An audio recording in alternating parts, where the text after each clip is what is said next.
जय श्री राम। रामचरितमानस बालकांड चौपाई 160। देखिए, राजा तो सुधरते था और वह राजा दूसरा मुनि का वेश रखे हुए छल से भरा हुआ था। राजा के नाम पूछने पर भी वह अपना नाम नहीं बताता है। कपट बोरी बानी मृदुल बोले जुगति समेत, नाम हमारा भिखारी अव निर्धन रहित निकेत।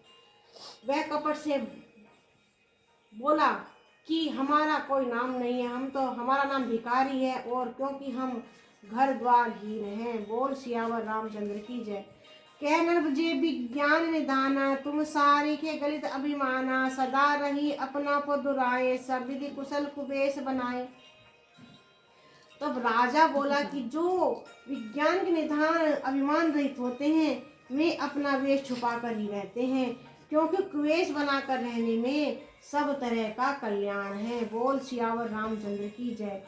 तेहि ते कहीं संत श्रुति टेरे, परम अकिंचन प्रिय हरि केरे। तुम सम अधन भिकारी अगेहा, होत विरंची शिवहि संदेहा।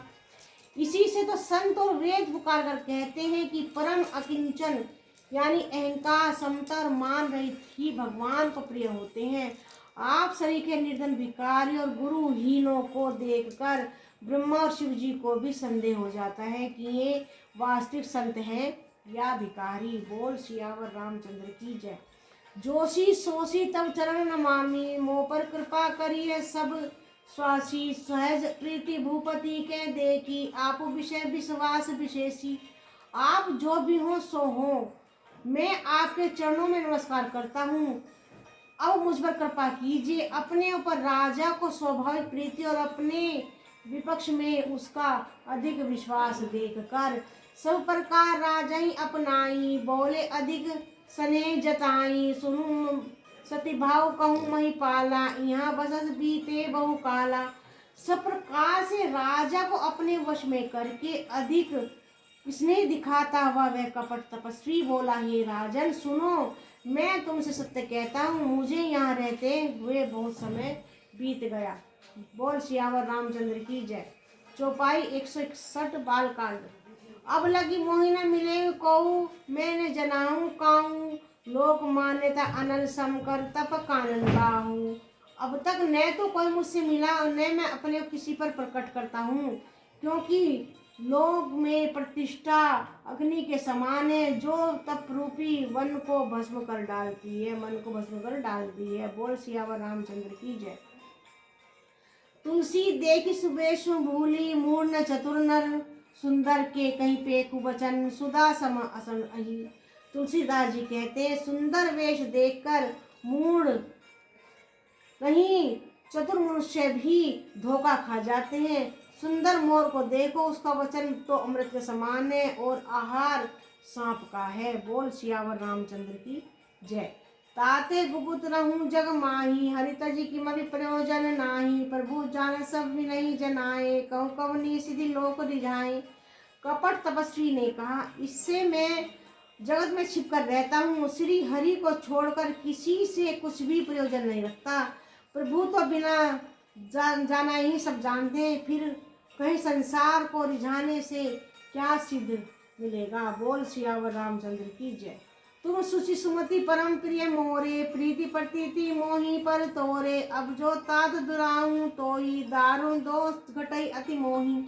तुम पवित्र और सुंदर बुद्धि वाले हो, इससे तुम्हें बहुत ही प्यारे हो, और तुम्हारी तो मुझ पर प्रीति और विश्वास है। हे तात, अब मैं तुमसे कुछ छिपाता हूँ तो मुझे बहुत ही भयानक दोष लगेगा। बोल सियावर रामचंद्र की जय। जिमि जिमि तापसु कथई उदासा, तिमि तिमि नरपहि उपज विश्वासा। देखा सो बस करम मन बानी, तब बोला तापस बग ध्यानी।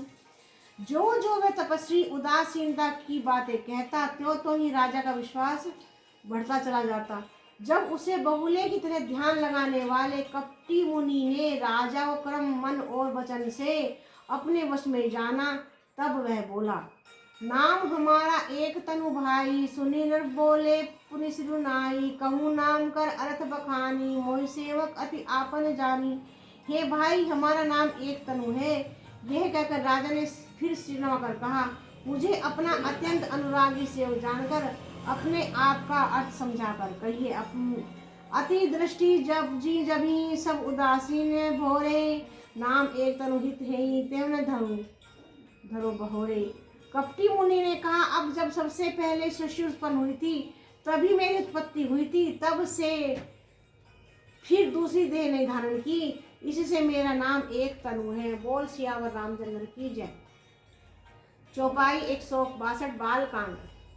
जनि आचजु कनु मन माही, सुत तप ते दुर्लभ कछु नाही, तब बल ते जग सृजय विधाता, तब बल विष्णु भय परित्राता। हे पुत्र, मन में आश्चर्य मत करो, तप में कुछ भी दुर्लभ नहीं है। तब के बल से ब्रह्मा जगत की रचते हैं, तब के ही बल से विष्णु संसार का पालन करते हैं। बोल सियावर रामचंद्र की जय।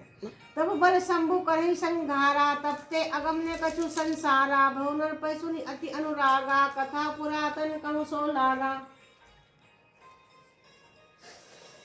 तब के बल से रुद्र संहार करते हैं, यानी भगवान शिव संहार करते हैं। संसार में कोई ऐसी वस्तु नहीं जो तप से न मिल सके। यह सुनकर राजा को बड़ा अनुराग हुआ, तब वह तपस्वी पुरानी कथाएं कहने लगा। बोल सियावर रामचंद्र की जय। कर्म धर्म इतिहास अनेका, कर निरूपण वृत्ति विवेका, उपद्रव पालन प्रलय कहानी, कैसी अमित आजज बखानी। कर्म धर्म और अनेक प्रकार के इतिहास कहकर वैराग्य और ज्ञान का निरूपण करने लगा। सृष्टि